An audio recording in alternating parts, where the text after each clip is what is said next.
Engineer Mohammad Ali Mirza साहब फरमाते हैं कि मेरे अली सा है ही कोई नहीं, बनु उमैया ते शई कोई नहीं।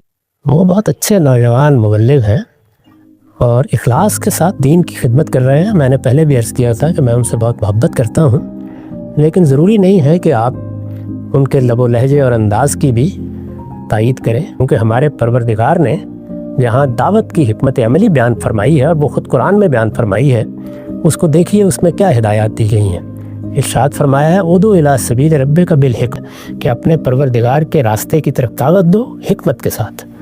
फिर फरमाया है कि उसमें नसीहत करने का अच्छा अंदाज होना चाहिए।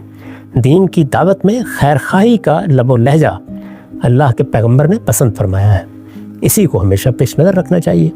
इसमें कभी कभी बहस मुबासे की नौबत भी आ जाती है, तो उसमें भी हिदायत की है कि वह जादिल हम बिल्लती आसन। तो इसलिए मेरा नुक्ता नज़र आप बहुत अच्छी तरह जानते हैं, मैं उनकी खिदमत में भी अपनी बात पेश करता रहता हूँ। अब उसके बाद वो कितनी कबूल फरमाएं कितनी कबूल ना फरमाएं, ये उनका फ़ैसला है।